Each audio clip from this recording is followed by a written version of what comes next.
about TCA cycle. So in the last video we had talked about glycolysis. Now we are going to talk about the TCA cycle. So in the TCA cycle we will be speaking about citric acid cycle, which is also known as tricarboxylic acid cycle, and we will be talking about its energetics. So after studying this PPT, we will be coming to know about the conversion of pyruvate to acetyl-CoA and the reactions that are going on in the Krebs cycle, and we will be describing about the energetics of the TCA cycle. And lastly, we will be discussing about the regulation of the TCA cycle. So how is this TCA cycle going to begin? To initiate TCA cycle, we need acetyl-CoA. So acetyl-CoA is being obtained from pyruvate. That means it can be obtained from carbohydrates. It can be also obtained from the fats and the proteins. So first step is the conversion of pyruvate to acetyl-CoA. So pyruvate is converted to acetyl-CoA by oxidative decarboxylation, where the carbon dioxide is also released and high energy product like NADH is also released. So that is why it is called as oxidative decarboxylation. Now this conversion pyruvate to acetyl-CoA, it is irreversible reaction. That means you cannot reverse this. Acetyl-CoA cannot be converted back to pyruvate here. So it is an irreversible reaction which is catalyzed by pyruvate dehydrogenase complex. So it is only found in the mitochondria. So whichever cell has mitochondria will be able to make the TCA cycle possible. So high activity of pyruvate dehydrogenase is found in the heart and kidneys. Pyruvate dehydrogenase complex requires 5 coenzymes. So coenzymes are very much necessary for the action of these enzymes. So let us see which coenzymes are involved here. Thymine pyrophosphate, lipomine, FAD, coenzyme A and NAD. So these 5 coenzymes are very much essential for the action of pyruvate dehydrogenase. So PDH complex requires 5 coenzymes: thymine pyrophosphate, lipomine, FAD and CoA and NAD. So all these 5 coenzymes are very much essential for the reaction, that is conversion of pyruvate to acetyl-CoA. So the overall reaction you can see here, this is pyruvate, 3 carbon compound, and CoA, NAD, PPP, lipomine, FAD, all are acting as a coenzyme. They are helping this pyruvate dehydrogenase complex to convert this pyruvate into acetyl-CoA. So through these reactions we can see the NAD is converted into NADH. So since we have 2 pyruvates in a glycolysis reaction, we can get 2 acetyl-CoA, and simultaneously 2 NAD is being converted into 2 NADH. Since 1 NAD is equal to 3 ATP, so 2 NAD is equal to 6 ATP. So in this reaction, we get 6 ATP. That is, during the conversion of pyruvate to acetyl-CoA, 6 ATP is released. Next. Yes. So Krebs cycle is also known as citric acid cycle or tricarboxylic acid cycle. So that is why TCA cycle, citric acid cycle, Krebs cycle, overall ये तीनों भी कहीं भी question में आते हैं, वो तीनों एक ही पार्ट में है, ठीक है? So the most important metabolic pathway for the energy supply of the body. Glycolysis तो है ही, glycolysis में अगर ऑक्सीजन अवेलेबल है, एरोबिक रेस्पिरेशन है और माइटोकॉन्ड्रिया भी होना चाहिए, तभी ये Krebs cycle पॉसिबल है. उन सेल्स में जहाँ पे माइटोकॉन्ड्रिया प्रेजेंट है, वहाँ पे ये Krebs cycle होता ही होता है. So about 65 to 70% of the ATP is produced from this Krebs cycle. So majority ATP जो है क्रेब्स साइकिल से हमें मिलती है। अब यहाँ पे होता क्या है कि जो एसिटाइल CoA हमें पाइरुवेट से मिला था उसको हम साइकिल के थ्रू, जो क्रेब्स साइकिल है उसके थ्रू, जब वो क्रेब्स साइकिल में ऑक्सीडाइज होकर आगे जाता है तो फाइनल उसके प्रोडक्ट्स क्या होते हैं, carbon dioxide and water. About 2-3 of total oxygen consumed by the body is utilized for the TCA cycle alone. तो 2/3 of the oxygen जो हम कंज्यूम कर रहे हैं उसमें TCA cycle में 2/3 oxygen out of the total oxygen has been used. So it is the final pathway for the carbohydrate, fats and amino acids. तो मैंने पहले ही आपको बताया था कि पाइरुवेट से भी एसिटाइल CoA बनता है, उसी तरह फैट को जब हम ब्रेक डाउन करते हैं तो उसमें भी उसके जो फैटी एसिड्स है वो एसिटाइल CoA यानी कि 2 कार्बन्स होके वो ब्रेक डाउन होते हैं, तो उससे भी जो है हम यहाँ TCA साइकिल में यूज़ कर सकते हैं। अमीनो एसिड से भी हम TCA साइकिल चला सकते हैं। That is we need acetyl CoA। तो एसिटाइल CoA हमें इन तीनों चीज़ों से मिलता है तो we can go for the TCA cycle. Next, it also provides many intermediates. It also provides many intermediates for the required for the synthesis of amino acids and heme synthesis. उससे भी उसके लिए भी क्रेब्स साइकिल हमारी help करता है। Next, Krebs cycle was proposed by Hans et al. Krebs. Krebs cycle को किसने बताया कि क्रेब्स साइकिल चलती है, तो Hans et al. Krebs in 1937. The enzymes of the TCA cycle are located in the mitochondrial matrix. तो mitochondria जो cell के अंदर होता है उसके मैट्रिक्स पे इसके एंजाइम्स होते हैं। तो mitochondria is a very essential organelle.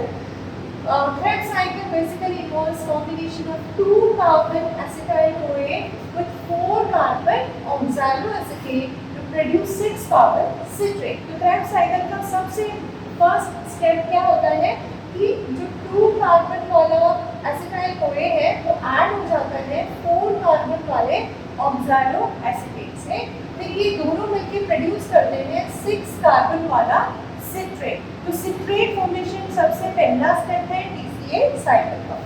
So in the reactions 2 carbons are oxidised to carbon dioxide and oxaloacetate is regenerated and recycled. तो यहाँ पे जो भी साइकिल चल रहा है क्रेब्स साइकिल, उस क्रेब्स साइकिल में ये जो दोनों कार्बन है, दोनों कार्बन वाला जो एसिटाइल CoA है वो उसी से हम carbon dioxide and water molecules जो है वो प्रोड्यूस करवाते हैं एंड वापस जो है 4 कार्बन वाला ऑक्सालो एसिटेट ये कहीं नहीं यूज होगा, दोबारा से रीसिंथेसाइज हो जाता है और दूसरे आने वाले एसिटाइल CoA को कंबाइन करने के लिए तैयार है। ठीक है, सो ऑक्सालो एसिटेट कहीं नहीं यूज होता है। ऑक्सालो एसिटेट इस 2 कार्बन एसिटाइल CoA के साथ कंबाइन होकर सिट्रेट बनेगा, फिर आगे बहुत सारे मेटाबोलाइट्स हैं जो ये बनेगा, देन वापस रीसिंथेसाइज करेगा ऑक्सालो एसिटेट को। लेकिन एसिटाइल CoA का क्या होगा, वो कार्बन डाइऑक्साइड के फॉर्म में रिलीज होगा। ठीक है, सो ऑक्सालो एसिटेट बहुत इंपॉर्टेंट रोल प्ले करता है सिट्रिक एसिड साइकिल। सो अगर हम एक ओवरव्यू देखें कि सिट्रिक एसिड साइकिल या TCA साइकिल क्या है, तो आपको यह समझ आ रहा है कि ग्लाइकोलाइसिस से हमें क्या मिल रहा है, एसिटाइल CoA। तो मैंने बताया था फर्स्ट स्लाइड में कि ग्लाइकोलाइसिस में जो हमें पाइरुवेट मिलता है उस पाइरुवेट से हम एसिटाइल CoA बनाते हैं और वहाँ पे हमें हमारी हेल्प करता है पाइरुवेट डिहाइड्रोजनेज कॉम्प्लेक्स। ठीक है, अब ये एसिटाइल CoA इस ऑक्सालो एसिटेट से, एसिटाइल CoA 2 कार्बन का है, ऑक्सालो एसिटेट 4 कार्बन का है, ये दोनों कंबाइन होकर 6 कार्बन वाला सिट्रेट बना रहे हैं। अब सिट्रेट नेक्स्ट क्या होगा, आइसोसिट्रेट में कन्वर्ट होगा जो कि इसका आइसोमर है। यहाँ पे मॉलिक्यूलर फॉर्मूला सेम रहता है पर स्ट्रक्चरल फॉर्मूला चेंज होता है। अब आइसोसिट्रेट से ये बनेगा यहाँ पर अल्फा कीटोग्लूटेन। तो अल्फा कीटोग्लूटेनेट और आइसोसिट्रेट में क्या डिफरेंस है कि ये 6 कार्बन वाला कंपाउंड है और ये 5 कार्बन वाला कंपाउंड है। तो यानी कि हम ये कह सकते हैं यहाँ पे कार्बन रिलीज हो जाता है। तो जैसे मैंने बताया था कार्बन कैसे रिलीज हो रहा है, कार्बन रिलीज हो रहा है कार्बन डाइऑक्साइड के फॉर्म में। तो एक कार्बन डाइऑक्साइड यहाँ पे रिलीज हो रहा है और NAD आता है और यहाँ से हाइड्रोजन मॉलिक्यूल्स को रिलीज करके वो NADH में कन्वर्ट हो जाता है। तो NADH क्या है, हाई एनर्जी मॉलिक्यूल है, जिससे आपको 3 ATP जो है वो प्रोड्यूस होते हैं। तो यहाँ पर दो टाइप के रिएक्शंस हो रहे हैं, एक डिहाइड्रोजनेशन और दूसरा डिकार्बोक्सिलेशन। दोनों काइंड्स ऑफ रिएक्शन हम यहाँ पे देख सकते हैं, डिकार्बोक्सिलेशन एंड डिहाइड्रोजनेशन। अब हमारे पास है 5 कार्बन वाला अल्फा बीटा ग्लूटानेट। अब 5 कार्बन वाला अल्फा बीटा ग्लूटानेट जब बनेगा सक्सिनाइल OH जो कि 4 कार्बन वाला है, तो यहाँ पर भी आप देख सकते हैं कि एक कार्बन डाइऑक्साइड रिलीज होगा। तो सेम सिमिलरली जैसे हमने ऊपर वाले स्टेप पे देखा था कि यहाँ पे डिकार्बोक्सिलेशन हो रहा है और डिहाइड्रोजनेशन हो रहा है, the same thing happens in this conversion, जहाँ पे अल्फा बीटा ग्लूटानेट सक्सिनाइल OH में कन्वर्ट हो रहा है। तो अब हमारे पास कितने ATPs और प्रोड्यूस हुए हैं, 3 ATP और प्रोड्यूस हुए। अब सक्सिनाइल OH 4 कार्बन है। अब यहाँ पर भी एक जो है एनर्जी मॉलिक्यूल बनेगा, यहाँ पे GDP आएगा, वो GDP में कन्वर्ट होगा, तो ADP उस GDP से फॉस्फेट लेके ATP बनाएगा। तो CoA भी यहाँ पर ऐड होता है और नेक्स्ट स्टेप पे वो रिलीज भी हो जाता है। तो आपके पास क्या बचा, सक्सिनाइल, ठीक है। तो सक्सिनाइल CoA के बाद नेक्स्ट जो बनेगा ये भी 4 कार्बन का है। अब यहाँ पे फ्यूमरेट एंड मालेट देन ऑक्सैलोएसिटेट जो कि 4 कार्बन का ही है। यहाँ पर भी आप देख सकते हैं डिहाइड्रोजनेशन रिएक्शंस हो रहे हैं, यहाँ पर भी डिहाइड्रोजनेशन रिएक्शन हो रहा है। तो यहाँ पर आप अगर देखें तो 3 ATP यहाँ प्रोड्यूस हुआ है, 3 यहाँ प्रोड्यूस हुआ है, 1 यहाँ पर है, और FADH2 जो है that is also equal to 2 ATP, ठीक है। एंड जो NAD है यहाँ पर भी NADH में कन्वर्ट हुआ है, तो this is equal to 3 ATP। तो अगर हम ओवरऑल देखें कि एक TCA साइकिल में कितनी एनर्जी यानी कि कितने मॉलिक्यूल्स प्रोड्यूस हो रहे हैं, तो लेट्स काउंट, ये 3 ATPs प्लस 3 6 एंड 7 8 9 10 11 एंड 12। तो टोटल एक एसिटाइल CoA से या एक पाइरुवेट से आपको 12 ATP मिलते हैं सिर्फ TCA साइकिल में। अब ग्लाइकोलाइसिस में तो 2 पाइरुवेट मॉलिक्यूल्स रिलीज हुए हैं, तो हमें कितने ATP और मिलेंगे, 12 ATP और। तो TCA साइकिल अलोन अगर देखा जाए तो 24 ATPs को प्रोड्यूस करके आपको देगा। That is why this very important pathway because here we can see more ATP production. Next.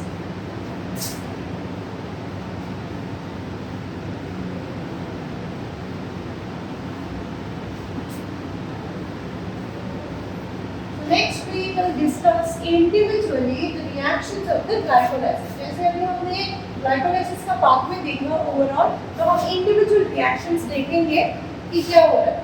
So here oxidative decarboxylation of pyruvate to acetyl CoA by pyruvate dehydrogenase complex is a connecting link between glycolysis and TCA cycle. तो ये important question है कि glycolysis और TCA cycle में जो connecting link है उसके बारे में बताओ। तो क्या होता है उसमें, वहाँ पर पाइरुवेट कन्वर्ट होता है एसिटाइल CoA में, और हमें ये भी पता है कि वहाँ पर जो एंजाइम है वो पाइरुवेट डिहाइड्रोजनेस कॉम्प्लेक्स है जो कि 3 एंजाइम से मिलके बना है, और इसको 5 कोएंजाइम्स की ज़रूरत होती है। And next is initial step is formation of citrate. तो सिट्रेट में क्या हो रहा है, यहाँ पर मैंने जैसे बताया था कि एसिटाइल CoA जो कि 2 कार्बन कंपाउंड है वो कंडेंस होता है और कंबाइन होता है 4 कार्बन ऑक्सैलोएसिटेट से, एंड ये बनाता है सिट्रेट। तो यहाँ पे जो एंजाइम इंपॉर्टेंट है फर्स्ट स्टेप में वो है सिट्रेट सिंथेस। सिंथेस मतलब बनाना, सिंथेसाइज हो रहा है तो सिट्रेट बन रहा है। Next now this citrate is isomerise. Isomerise मतलब यहाँ पे उसका जो मॉलिक्यूलर फॉर्मूला है वो सेम रहता है, स्ट्रक्चरल फॉर्मूला चेंज हो जाता है। तो citrate is isomerise to isocitrate by an enzyme called as aconitase. पहला एंजाइम कौन सा है, सिट्रेट सिंथेस। दूसरा एंजाइम कौन सा है, एकोनिडेज। तो इसका काम क्या है, सिट्रेट को आइसोसिट्रेट में कन्वर्ट करना, यानी कि आइसोमराइजेशन करवाना with the formation of intermediate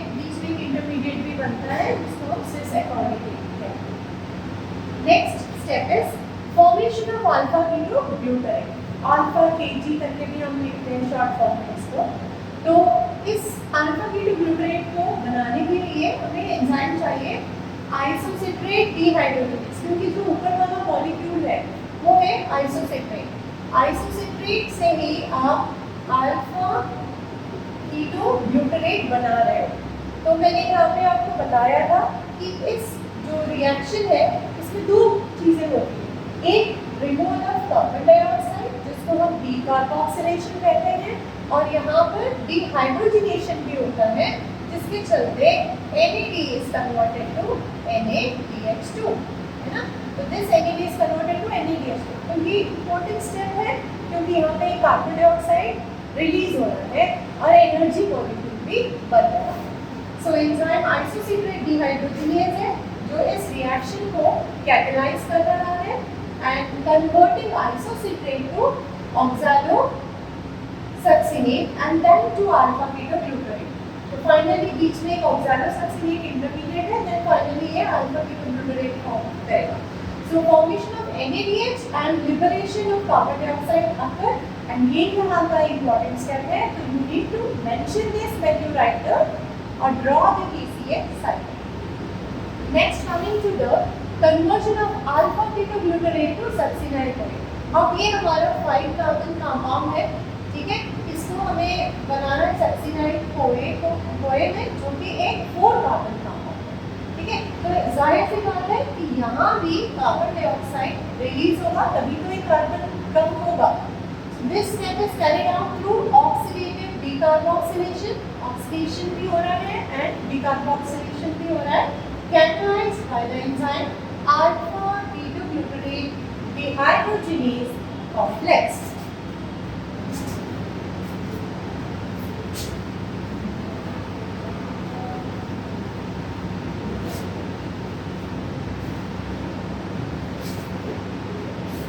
This enzyme is dependent on 5 cofactors. यहाँ भी 5 cofactors जो कि हम PDC में देखा था, वही सेम 5 फैक्टर्स यहाँ भी इम्पोर्टेंट है, जैसे thiamine pyrophosphate, lipoamide, NAD, FAD and CoA। तो यहाँ भी 5 कोफैक्टर्स हैं जो इम्पोर्टेंट है इस रिएक्शन को कन्वर्ट करने में from alpha ketoglutarate to succinyl CoA। Now this enzyme यानी कि जैसे हमने डिस्कस करा 5 यहाँ पे इनके लिए कोफैक्टर्स नेसेसरी है, तभी जाके वो सक्सिनाइल CoA बना पाता है। नेक्स्ट, सक्सिनाइल CoA से succinate, that is formation of succinate. Succinyl CoA is converted to succinate by succinate thiokinase, ठीक है। थायो क्योंकि हम यहाँ पे सल्फर कंटेनिंग है, SCOA आपने देखा ना, तो सल्फर बॉन्ड है यहाँ पर, है ना, that's why this is thiokinase. So in this reaction GDP आता है, ये फॉस्फोरिलेट करता है, ADP बनाता है। तो यहाँ पे इस रिएक्शन को क्या बोलते हैं, सबस्ट्रेट लेवल फॉस्फोरिलेशन, क्योंकि GDP प्लस ADP कंबाइन होके फिर ADP इससे जो है एक फॉस्फेट ले लेता है, तो ADP प्लस GDP, तो GDP एक फॉस्फेट डोनेट करके GDP बन गया और ADP एक फॉस्फेट इससे गेन करके बन गया ATP। Now this GDP is converted to ATP by nucleoside diphosphate kinase, मतलब ये भी जो रिएक्शन यहाँ पे कैटेलाइज हो रहा है उसके लिए भी एक एंजाइम है, सिर्फ ऐसे ही नहीं कन्वर्ट हो जाता कुछ। तो nucleoside diphosphate kinase helps in converting GDP to GDP, ADP to ATP, right. Next, now succinate बन गया है, अब सक्सिनेट से क्या बनना है, fumarate. Succinate is oxidised by succinate dehydrogenase. यहाँ जहाँ भी डिहाइड्रोजिनेज आ रहा है वहाँ पे हाइड्रोजन रिलीज हो रहा है और एनर्जी मॉलिक्यूल भी बन रहा है। तो यहाँ पे कौन सा मॉलिक्यूल रिलीज हो रहा है, यहाँ पे आप देख सकते हैं डिहाइड्रोजनेशन के लिए FAD आएगा, हाइड्रोजन मॉलिक्यूल्स रिलीज करवाना। किससे करवाना है इसे रिलीज, सक्सिनेट से, सक्सिनेट। और क्या बनेगा, सक्सिनेट बनेगा फ्यूमरेट, ठीक है, फ्यूमरेट। और FAD क्या बनेगा, FADH2, that is why it is called dehydrogenation. अब एक FAD जो है वो बराबर है 2 ATP के, 1 FAD is equal to 2 ATP। अब फ्यूमरेट के बाद नेक्स्ट बनना है मालेट। फ्यूमरेट के बाद नेक्स्ट स्टेप क्या है? मालेट। सो फ्यूमरेट के बाद अगर मालेट बनना है तो वहां पर एंजाइम है फ्यूमरेस। फ्यूमरेट के ऊपर ऐड करने वाला enzyme फ्यूमरेस। फ्यूमरेस catalyzes the conversion of fumarate to malate with the addition of water।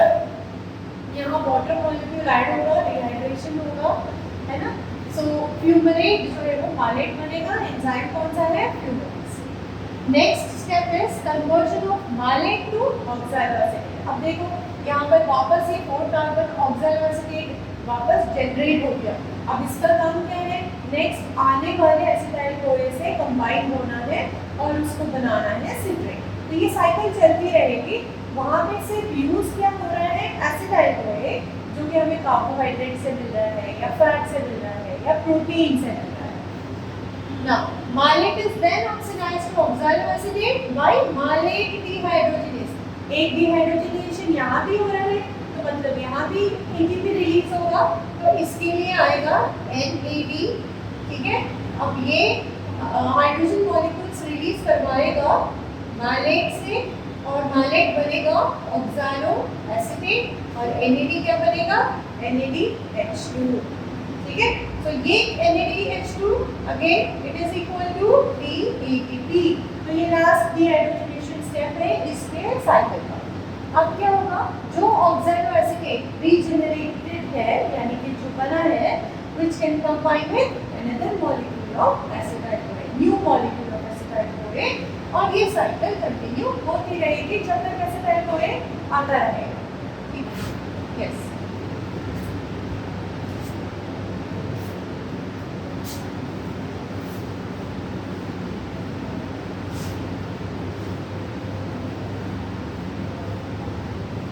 So how we can summarize the TCA cycle here? Summary of the TCA cycle. So we need acetyl-CoA. अब 3 बार dehydrogenation हुआ है by using NAD. So we need 3 NAD और एक बार जो है FAD use हुआ है तो 1 FAD। CDP is equal to like GTP. GTP is converted into ATP. Cytidine है, cytidine biphosphate, and inorganic phosphate is also used, and 2 water molecules are also used here. So इसी हमें क्या मिला है? 2 carbon dioxides molecule release हुए हैं, 3 NADH मिला है जो कि equal to how many ATPs? 9 ATPs, then 3 hydrogen and 1 FADH2 that is equal to 2 ATP, 1 GDP, and CoA molecule is also produced. So this is the summary, this is the final reaction or summary of the TCA cycle that is being taken place in the mitochondria. अब inhibitors देखते हैं कि इस Krebs cycle को अगर हम inhibit करना चाहें तो हम कौन से एंजाइम्स को किस चीज़ से टारगेट कर सकते हैं। तो हमारा सबसे पहला एंजाइम है एकोनिटेज, जो हमने फर्स्ट स्टेप में देखा था। तो उसको अगर हमें इनहिबिट करना है तो we can use fluoroacetate. Fluoroacetate will inhibit the enzyme and stop the TCA cycle. Next we talk about alpha ketoglutarate dehydrogenase, जो कि हमने देखा था कि सिट्रेट आइसोसिट्रेट से अल्फा ketoglutarate बनने में हेल्प करता है अल्फा ketoglutarate dehydrogenase। तो इसको अगर हमें इनहिबिट करना है तो we can use RC9। Next is succinate dehydrogenase that is helping in the conversion of alpha ketoglutarate to succinate dehydrogenase। अगर इस एंजाइम को इनहिबिट करना है तो वी कैन यूज माइलोनेट। ठीक है, these are the known inhibitors that can target the enzyme, mention the enzymes and stop the TCA cycles. So this is overview of the TCA cycle that we had discussed. Once again we'll see here, ये ऑक्सैलोएसिटेट है, ये एसिटाइल-CoA है, दोनों combine होकर क्या बन रहे हैं? सिट्रेट। अब सिट्रेट यहाँ पर आप देख सकते हैं citrate is be converted into cis aconitate, so that is an intermediate. उसके बाद here it is be converted into isocitrate. तो सिट्रेट से आइसोसिट्रेट एक आइसोमराइजेशन रिएक्शन है, तो हमें यहाँ पे आइसोसिट्रेट में फॉर्म करने के लिए एकोनिटेज एंजाइम की जरूरत होती है, जो कि सिर्फ उनके स्ट्रक्चर को चेंज करता है। नेक्स्ट है isocitrate is converted into alpha beta butyrate. इस रिएक्शन में हम देख सकते हैं कि यहाँ पे डीकार्बोक्सिलेशन भी हो रहा है और NADH भी प्रोड्यूस हो रहा है ना। तो decarboxylation and dehydrogenation both are being taken place here. So enzyme है isocitrate dehydrogenase. Then अब हमें क्या मिला alpha beta butyrate. Alpha beta butyrate is being converted into succinyl CoA। ये 5 कार्बन कंपाउंड है, ये 4 कार्बन कंपाउंड। अगेन यहाँ पर एक कार्बन डाइऑक्साइड रिलीज होगा और एनर्जी मॉलिक्यूल भी बनेगा, यानी कि NADH बनेगा। ठीक है, तो यहाँ पर इस रिएक्शन को हम क्या करेंगे, डिहाइड्रोजनेशन एंड डीकार्बोक्सिलेशन। टोटली हम उसको बोलेंगे ऑक्सीडेटिव डीकार्बोक्सिलेशन। ठीक है, next succinyl CoA is converted into succinyl.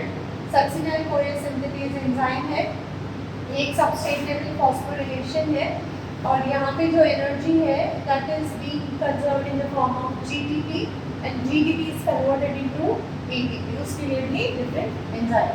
अब now this succinate, you can see this structure here, this is succinate, 4 carbon compound, 1 2 3 4 carbon compound succinate. It is being converted into fumarate. यहाँ से फिर hydrogen molecules जो है वो release होंगे। अब यहाँ हाइड्रोजन मॉलिक्यूल्स लेकर कौन जाएगा, FAD मॉलिक्यूल, FAD आएगा और वो बनाएगा FADH2। ठीक है, नाउ दिस इज फ्यूमरेट। अब हमें यहाँ पे क्या करना है, वाटर मॉलिक्यूल जो है यहाँ पर ऐड होगा। हाइड्रेशन का स्टेप है, hydration is addition of water molecule और जिससे ये फ्यूमरेट जो है कन्वर्ट होगा माइलेट में in the presence of enzyme fumarase. अब माइलेट में से भी हमें निकालना क्या है, hydrogen, that means dehydrogenation step एक और बाकी है। Now this malate is converted into this oxaloacetate which is 4 carbon compound, 1 2 3 4 carbon compound oxaloacetate. तो यहाँ पे हो क्या रहा है, dehydrogenation, only dehydrogenation, NAD is being converted into NADH2. So this is how we get 12 ATPs overall from one pyruvate. Since glycolysis has 2 pyruvate molecules, when those 2 pyruvate molecules enter into PCA cycle, we get 24 ATPs.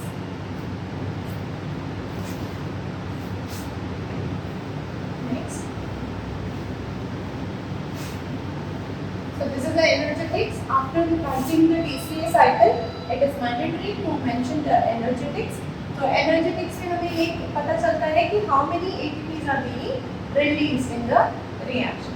तो isocitrate से alpha beta butyrate में जब convert होता है तो उसको respiratory chain oxidation of NADH, 3 ATP वहाँ पे यील्ड होते हैं।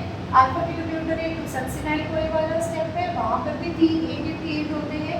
जहाँ सबस्ट्रेट लेवल फॉस्फोरिलेशन हो रहा है वहाँ पर 1 ATP यील्ड हो रहा है। देन सक्सिनेट टू फ्यूमरेट जब कन्वर्ट हो रहा है वहाँ पर ऑक्सीडाइज हो रहा है FADH2 इलेक्ट्रॉन ट्रांसपोर्ट चेन में, तो वहाँ पे मिल रहा है कितना, 2 ATP। देन माइलेट टू ऑक्सैलोएसिटेट में जब जाते हैं तो वहाँ पर भी NADH ऑक्सीडाइज हो सकता है, NADH प्रोड्यूस होता है तो वो ETC में ऑक्सीडाइज होता है, तो वो 3 ATP आपको देता है। टोटल गेन ऑफ ATP 12 है। ये हमें लास्ट में दिखाना होता है when we write during the exams. अगर हमारे पास लॉन्ग क्वेश्चन है तो हम TCA साइकिल बना के एक्सप्लेन कर रहे हैं। At the end we need to mention its energetic source. ठीक है, next Now we'll talk about regulation of citric acid cycle या TCA cycle को रेगुलेट कैसे करा जाता है। रेगुलेट का मतलब उसको स्टॉप करना या स्टार्ट करना, वो कैसे होता है ना। तो हमें ऐसा भी नहीं है कि हमेशा TCA साइकिल चलता रहता है, it depends on the condition और स्टेट, है ना, कि हम वेल फेड स्टेट में है या स्टार्वेशन स्टेट में है, it depends on that mode. ठीक है, तो कैसे रेगुलेट होता है। So this is either by the enzymes or the availability of the ATP level. Citrate synthase, citrate synthase एक एंजाइम है जहाँ पे citrate फॉर्मेशन ऑक्सैलोएसिटेट और एसिटाइल CoA कंबाइन होके जो बन रहा है ना, citrate बन रहा है, तो वहाँ पे वो एंजाइम हेल्प करता है, citrate synthase, है ना। इसको इनहिबिट करना है तो अगर मोर ATP हमारे पास है, ज़्यादा ATP हमें मिल चुका है ऑलरेडी, तो वो ज़्यादा ATP जो इंक्रीज लेवल ऑफ NADH है और या एसिटाइल कोई है या सक्सिनाइल कोई है, खुद ही जाके उस एंजाइम को इनहिबिट कर सकते हैं कि अभी बस करो, बहुत ज़्यादा बन गया है already, why to waste the energy, है ना, तो स्टॉप करो, separate sentence. It is inhibited by ATP itself, NADH itself, acetyl-CoA, succinyl-CoA. Next isocitrate dehydrogenase, इसको भी इनहिबिट कर सकता है ये ATP एंड NADH मॉलिक्यूल, क्योंकि जब ऑलरेडी हमारे पास एनर्जी है तो हम बना के उस एनर्जी को वेस्ट नहीं करना चाहते, इसलिए उसको अभी शट करना है कुछ टाइम के लिए, तो वो इनहिबिट करने के लिए फैक्टर्स कौन है, ATP और NADH ही है। Alpha ketoglutarate dehydrogenase, this is inhibited by succinyl-CoA and NADH. Inorganic phosphate, unless sufficient levels of ADP are available, oxidation of NADH and FADH2 through ETC stops. ठीक है, अगर हमारे पास ATP लेवल्स ज़्यादा है तो वो ATP लेवल्स खुद responsible होते हैं कि उस TCA साइकिल को स्टॉप करें। Accumulation of NADH and FADH2 will also lead to the inhibition of enzymes. और अगर NADH भी ज़्यादा है और FADH2 भी ज़्यादा है, जैसे खाने के बाद होता है ग्लाइकोलाइसिस के बाद होता है TCA साइकिल, है ना, उसके बाद जब सारे एनर्जी के जो भी रिक्वायरमेंट्स है वो पूरे हो गए, तो ये NADH FADH2 क्या करेंगे, खुद ही उस साइकिल्स को स्टॉप करेंगे। ठीक है, नेक्स्ट ना TCA साइकिल की एक और खासियत है, उसको हम बोल सकते हैं एम्फीबोलिक nature of the TCA cycle. तो ये TCA साइकिल सिर्फ एनर्जी के लिए नहीं है, इसके और भी पर्पस है। तो उसका और एक पर्पस क्या है कि अगर मान लो हमें बनाना है कोई अमीनो एसिड्स, हमें बनाना है कोई फैट्स या कोई भी और बायोमोलिक्यूल, तो TCA साइकिल हमें वो इंटरमीडिएट्स सप्लाई करता है ताकि हम उससे उन चीज़ों को बना सकें। The TCA cycle provides various intermediates for the synthesis of many compounds needed by the body.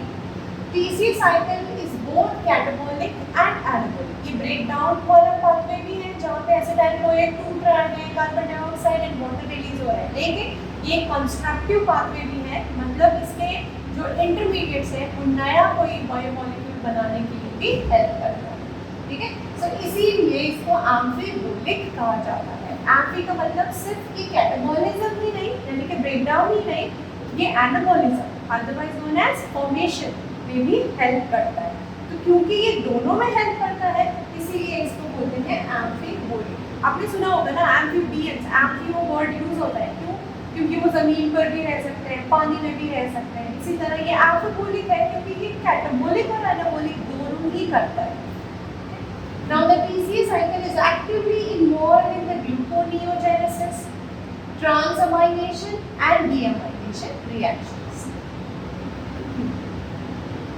So अब अगर हम एनाबॉलिक नेचर, हमने कैटाबॉलिक नेचर देख लिया, अब हम इसका एनाबॉलिक नेचर देखेंगे कि वो एनाबॉलिज्म जो कर रहा है, एनाबॉलिक जो भी नेचर है इसका वो कहाँ पे है, कैसा है। ठीक है, सो ऑक्सैलोएसिटेट एंड अल्फा कीटोग्लूटारेट, इनको तो हम जानते हैं। TCA साइकिल में शुरुआत में आपने ऑक्सैलोएसिटेट देखा, फिर आपने देखा आइसोसिट्रेट बन रहा है, फिर उसके बाद क्या बना था, अल्फा कीटोग्लूटारेट। तो ये ऑक्सैलोएसिटेट अल्फा कीटोग्लूटारेट के प्रिकर्सर्स हैं ताकि ये ऐसी चीज़ें बना सकें जैसे एस्पार्टेट, ये एक अमीनो एसिड है, एंड ग्लूटामेट ये भी एक अमीनो एसिड है। तो इस अमीनो एसिड को फॉर्म करने के लिए हमें प्रिकर्सर चाहिए होता है, एक बेसिक इनिशियल मॉलिक्यूल चाहिए होता है, तो वो ऑक्सैलोएसिटेट एंड अल्फा कीटोग्लूटारेट जिससे हम ये अमीनो एसिड्स को बना सकते हैं। और इन अमीनो एसिड्स के थ्रू हम दूसरे नॉन एसेंशियल अमीनो एसिड जो हमारी बॉडी बनाती है, हमने सुना है, तो वो इनसे तैयार होते हैं। उसके अलावा प्यूरिन्स एंड पिरिमिडीन्स बनाने के लिए भी इनकी हमें नीड होती है। तो प्यूरिन्स क्या है, एडेनिन, गुआनिन, पिरिमिडीन्स जैसे साइटोसिन, आयनिडीन, तो उनको बनाने के लिए भी हमें इन इंटरमीडिएट्स की ज़रूरत होती है। नेक्स्ट हम बात करते हैं सक्सिनाइल-CoA। हमने देखा था TCA साइकिल के जो ऑपोजिट जैसे एसिटाइल-CoA वाला जो सेक्शन था उसके बिल्कुल नीचे आ जाओ तो वहाँ पर ये सक्सिनाइल-CoA देखा था जहाँ पे GDP ATP फॉर्मेशन हो रहा था। अब इस सक्सिनाइल-CoA से हम क्या बना सकते हैं, पॉर्फायरिन्स एंड हीम, हीमोग्लोबिन बनाने के लिए चाहिए होता है ना हमें पॉर्फायरिन एंड हीम, तो वो हम इस सक्सिनाइल-CoA की हेल्प से बना सकते हैं। तो आप देख सकते हैं कि ये जो इंटरमीडिएट है ये प्रिकर्सर्स की तरह हमारी कैसे हेल्प कर रहे हैं दूसरे से मॉलिक्यूल्स को फॉर्म करने के लिए। नेक्स्ट हम बात करते हैं mitochondrial secret. It is transported to cytosol where it is cleaved to provide acetyl-CoA for the biosynthesis of fatty acids and sterols।